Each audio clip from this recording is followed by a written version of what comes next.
जय जगन्नाथ जय गुरु। केते जनकर कहिबार कथा हेउची आमिष खाया पे आपण मना करूचंदी, आपण कहउचंदी कि शास्त्र मना करूची, प्रमाण मध्य देखाउची, किंतु ता परे कोन मनुष्य द्वारा जीव मृत्यु होउनी, जीव मरु नांदी।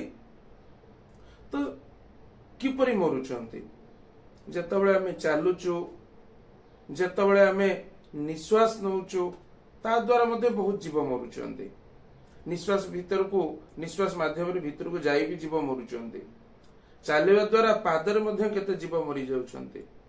प्रत्यह जेतबेले रोसई होउची, रोसई काम कला बेले मध्ये ता चारि पाखरे थिबा बहुत जीव जंतु मरुचंती, जोगरा के अति सूक्ष्म जहा कि हमको देखा जाउ नांती।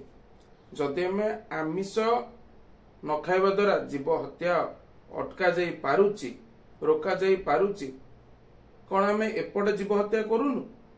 जदि भी हमें ताकू जानूचु, आमे से कार्य को बंद मध्य करि परनो। अर्थात चालिबा कोन हमें बंद करि परिबा, निश्वास नबा कोन हमें बंद करि परिबा, रोसई करिबा कोन हमें बंद करि परिबा? ताहले जानतरे होई कि मध्य जो जीव हत्या को आमे अहिंसा पूर्वक करूनु, किंतु हेई जाउची आ बाध्यतामूलक हेई जाउची।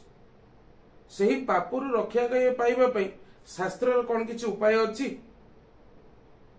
प्रथमतः एही जो आमिष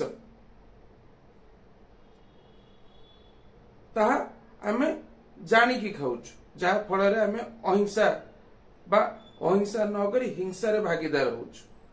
किंतु एपटे जहा होछि ताको आमे हिंसा परवश है कि करूनु, सेटा होछि बडा प्रथम कार्य। ता छडा शास्त्र रे 5 प्रकार यज्ञर व्यवस्था अछि। सही 5 प्रकार यज्ञ भितर गोटे होछि भूत यज्ञ। भूत यज्ञ कोन?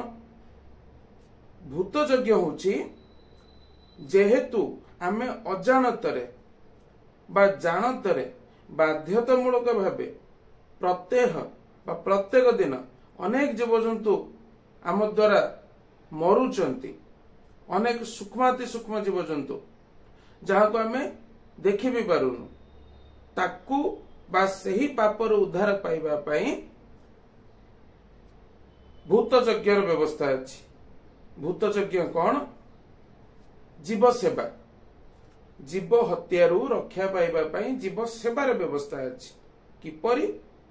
आमे प्रत्यह जत किंचित आमे उपार्जन करूछु, आमर सही उपार्जन किछि अंश जदि आमे दरिद्र नारायण सेवारे लगेबा, जदि आमे से निरीह जीवजंतु सेवारे लगेबा, फिजिकली आमे किछि एफर्ट दबा, ताहले आमे सही दोषरु मध्ये मुक्त होई परिबा।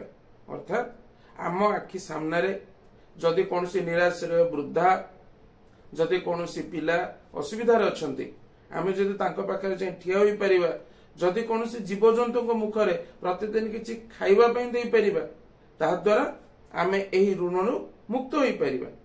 एहा होची शास्त्रीय विधान, जहा फल रे आमे सेही अपराधरु मुक्त होबार बाट रखा जाईछि। तेनु ताहा होची एही भूत यज्ञ बा ए भूत सकलंकर, ए जीव सकलंकर सेवा ही सही पापर उद्धार पाइबार एकमात्र उपाय।